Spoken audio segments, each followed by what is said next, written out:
You are not the only one. I will always be with you.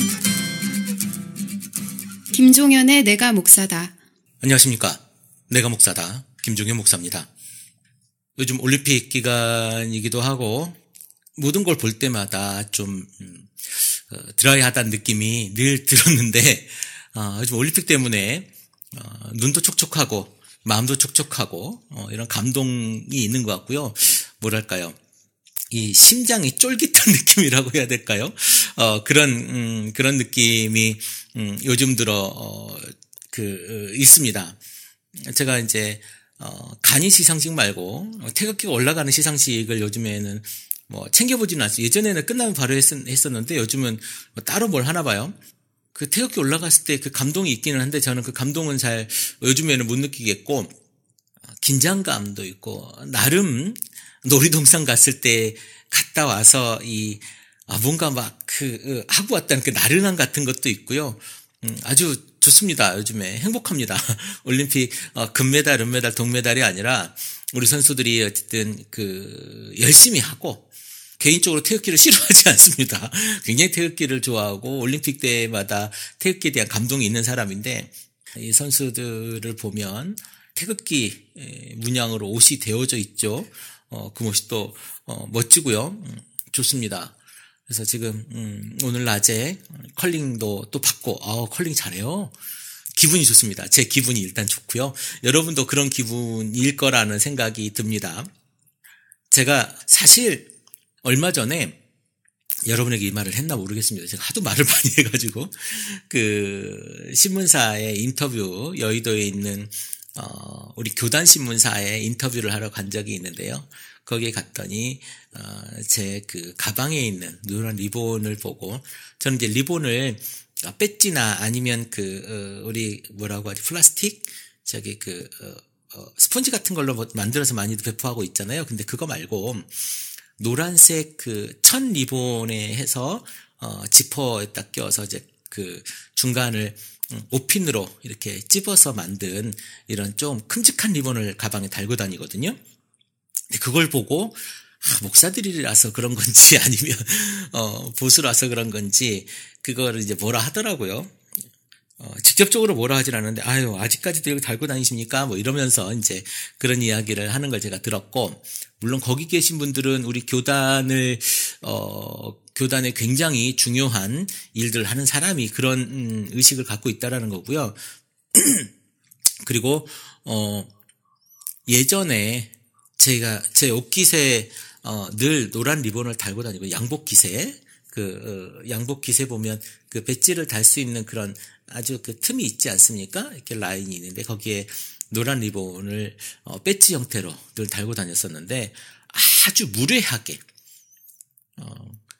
이거는 나이가 많고 적고를 떠나서 무례하게 했다라고 하는 생각이 드는 정도인데요.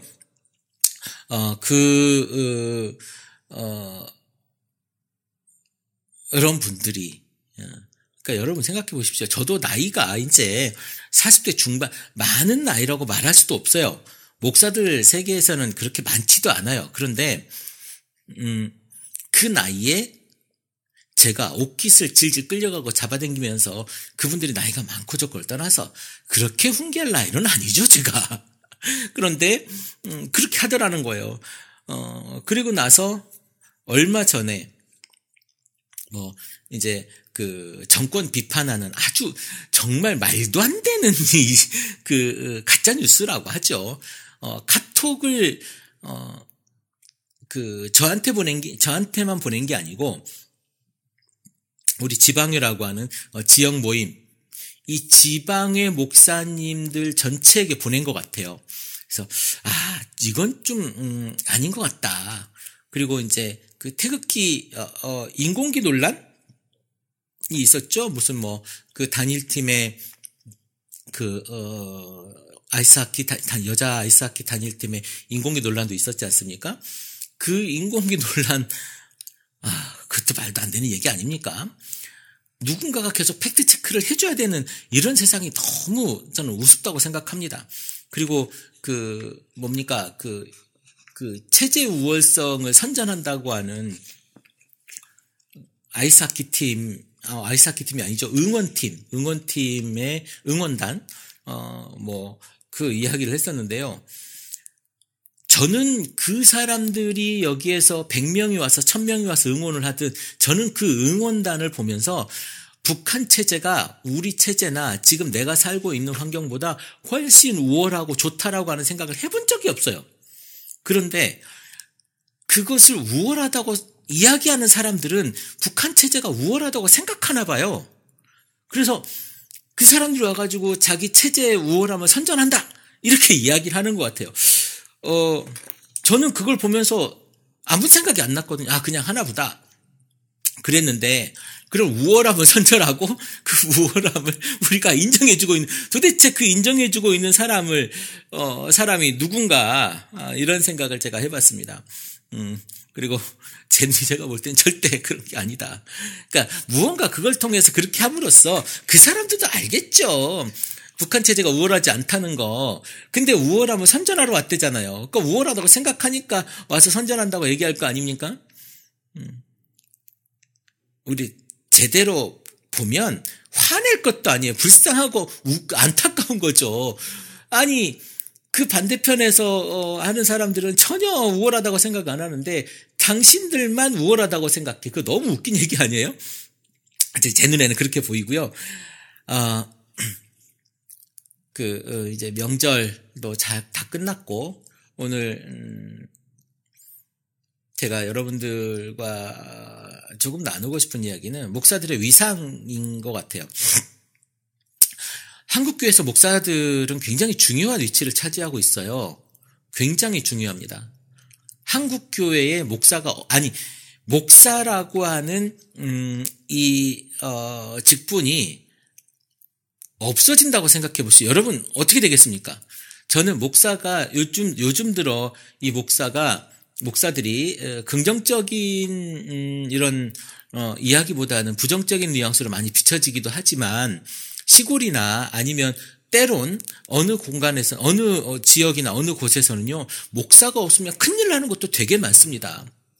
목사가 잘하고 못하고를 넘어서 목사가 가지고 있는 그 수준의 역할은요 굉장히 중요합니다. 그리고 지금 이 방송을 듣는 여러분들도 그 부분에 대해서 일정 부분 인정을 하실 거예요.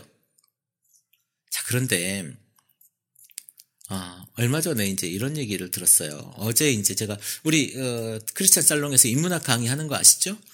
인문학 강의를 하고 있는 중에 이제 거기 인문학을 기독교 역사를 듣는 중에 사실은 그 선교 이전에, 그러니까 선교사 페닉이나 언더우드나 아펜젤러나 이런 사람들이 오기 이전에 우리나라 이제 신라시대 경교가 들어왔다거나 이런 이야기들이 또 있지 않습니까? 근데 그런 이야기들을 사실 공부 안 해요. 잘 배우지도 않죠. 한다 하더라도 살짝 스쳐 지나가거나 그러죠. 왜냐하면 자기 교단의 그런 사람들의 신학 내지는 역사가 더 중요하니까. 그런데 제가 그런 얘기를 했어요. 신학교에서 이런 부분에 대해서 디테일하게 가르치지 않는다. 또 그리고 중고등학교 때부터 신미양요나 병인양요 이런 부분들에 대해서도 크게 막 그 선교나 아니면 이런 쪽으로 생각하지 않고 그냥 지나간다. 역사적으로 이런 일이 있었고 이런 일을 통해서 우리 정세가 어떻게 바뀌었고 이런 얘기는 하고 간다. 그렇기 때문에 우리는 이 선교에 대한 이야기를 잘 모른다. 그렇게 얘기했더니 그러면 신학교에서 뭘 배워요? 라고 누가 훅 던지더라고요. 그래서 제가 신학교에서는 신학을 배웁니다. 그랬더니 그분 장로님이에요. 장로님이 한다는 이야기가 아니 그러면 이런 거 안 배우고 교인들 돈 뺏는 방법, 헌금 많이 걷는 방법, 세금 안 내는 방법 뭐 이런 거 배웁니까? 이렇게 얘기하더라고요. 그러면서 계속 이야기하는 것들이 물론 목사들이 진정성 있게 성경과 아니면 삶과 또 이웃과 사랑을 실천하면서 평화를 이야기하면서 산다면 훨씬 그런 예가 나오는 빈도수나 가능성이 낮겠으나 우리가 지금 그렇게 살지 않잖아요. 그렇게 살지 않기 때문에 그분들의 이야기가 맞지 않고 말도 안 됨에도 불구하고 정당성 있어 보이는 거예요. 웃기잖아요. 목사님들 그렇게 살아요? 여러분 목사님들을 한번 봐보세요. 그지 같은 목사님들이 있어요. 아주 막 쓰레기 같은 목사님들이 있어요. 없다고 말할 수 없어요. 있어요. 근데 그게 전부가 아니라니까요. 몇몇을 제외하거나 아니면 아주 많아서 반이라고 합시다. 반 이상은요, 아니라니까요. 우리나라에 교회가 7만 개가 넘어요. 그럼 목사님은 10만 명 정도 된다는 얘기예요. 10만 명 안 될 수도 있겠죠. 그래, 목사님, 담임 목사만 쳐도 7만 명이에요. 이 7만 명 목사가 다 그럴까요? 다 그럴까요? 아니에요. 그렇지 않아요. 그리고 교회의 문제가 목사들만의 문제일까요? 제가 매번 이야기하잖아요. 목사를 그렇게 만든 사람들이 있다니까요. 목사를 그렇게 만드는 사람들이 있다고. 그것이 누구인지는 목사인지 아니면 저인지 아니면 다른 사람들인지는 이제 특정하고 싶지 않습니다. 그런데 목사를 그렇게 만든 사람들이 있어. 목사가 목사에게 그렇게 얘기한 걸 수도 있고 성도가 목사에게 그런 걸 수도 있고 아니면 진짜 귀신이 있어서 그런 걸 수도 있고. 그런데 목사들의 위치를 한번 생각해 보자는 거예요. 목사가 진짜 그렇게 그지 같고 쓰레기 같냐? 저는 아니라고 생각해요. 목사는 굉장히 중요하다고 생각합니다. 그리고 목사가 변해야 되고 목사가 잘해야 되는 부분이 분명히 있어요. 저는 그걸 절대로 부정하지 않습니다. 그리고 더 중요하게 목사가 잘해야 된다고 생각을 하고요. 또한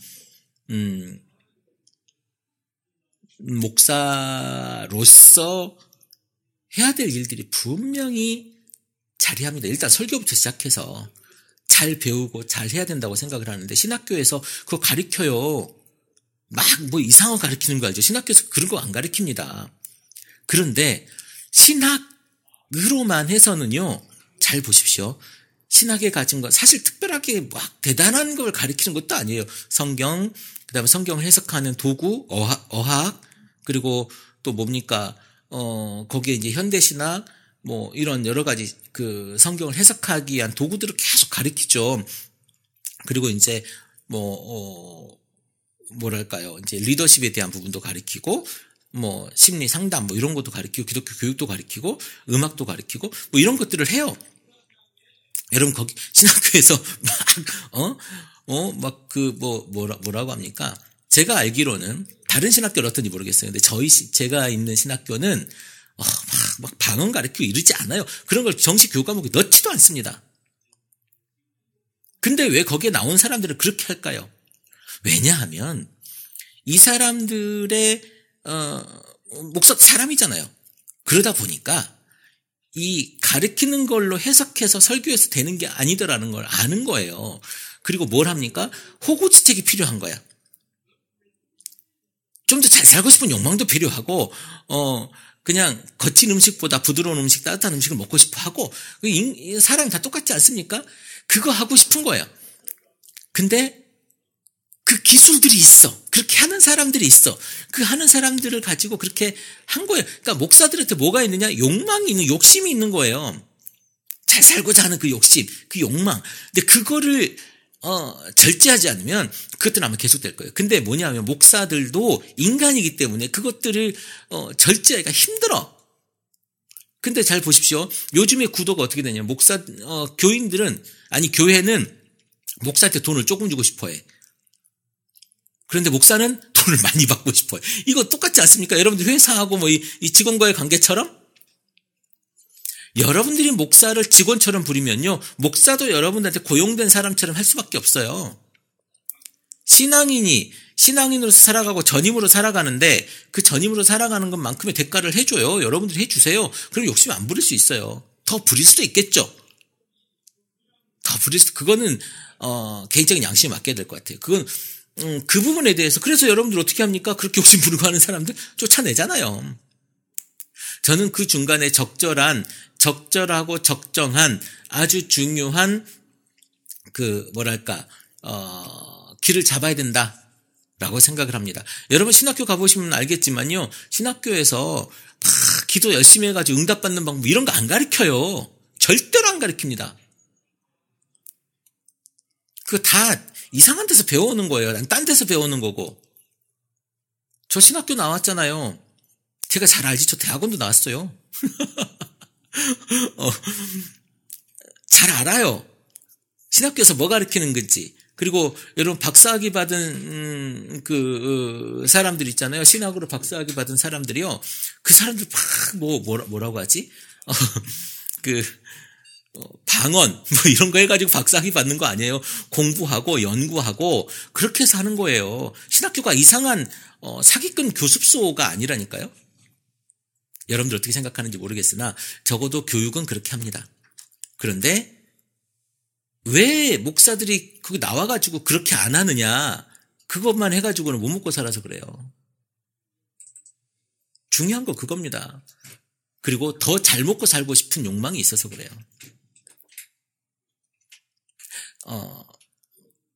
목사가 무슨 재물이냐? 여러분, 애 둘, 애 셋, 내지는 부인과 둘이 살아보세요.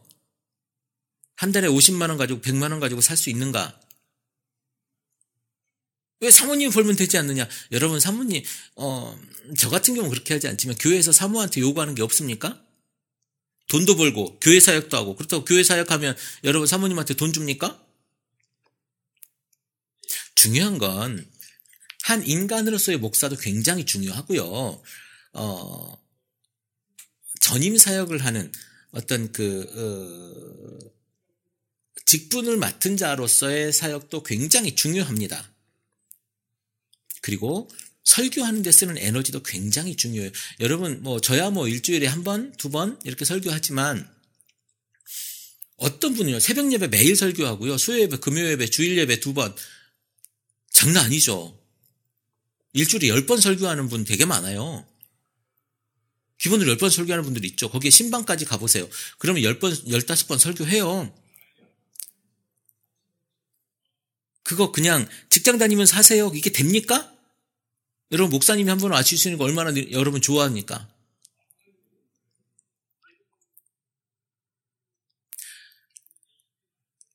한쪽 면에서만 바라보는 게 아니고 좀 다양하게 바라봤으면 좋겠습니다. 다양하게. 우리가 하나님을 우리가 바라볼 때도 성경을 바라볼 때도 한 면만 있는 게 아니잖아요.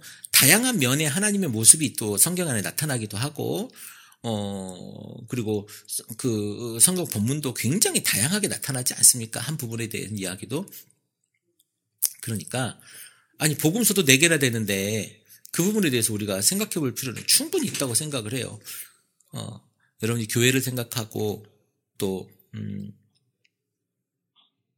신앙을 생각한다면 한 면이 아니고 다양한 면을 바라보고 그 면에서 우리가 원하는 결론을 서로 이야기하는 속에서 찾아내야 되지 않을까라는 생각을 해봅니다. 제가 여러분을 가르치려 들려는 게 아니고요. 이게 좀 기본 이치인 것 같아요.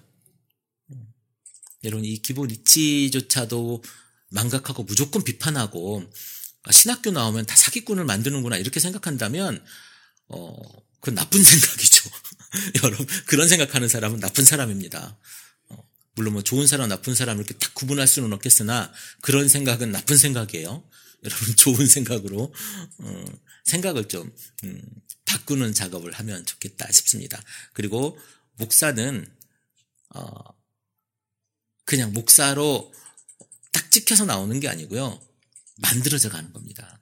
여러분과 함께 유기적으로 교회 공동체에 부딪히면서 그리고 공동체 안에서 서로가 서로에게 필요한 것이 무엇인가 그리고 어떤 것을 해야 될 것인가 여러분의 역할 또 목사의 역할이 충분히 있어요. 그리고 분명히 있죠. 서로 간에 선을 넘지 않는 선에서 그것들을 조화롭게 해나간다면 아주 이상적인 교회 공동체를 여러분들이 만들어갈 수 있지 않을까 싶습니다. 이 방송을 듣는 여러분들이요 힘을 써야 되는 거예요. 이런 부분들에 대해 힘쓰지 않으면 아무것도 할 수 없습니다. 내가 해야 돼요. 내가 다른 사람 말고 내가 해야 됩니다. 오늘 올림픽이 있는 날인데요. 올림픽 쇼트트랙 이 있는 날인데 쇼트트랙 여러분 열심히 응원하시고요. 내일 또 만나뵙도록 하겠습니다. 크리스찬 TV 내가 목사다 김종현 목사입니다. 크리스찬 TV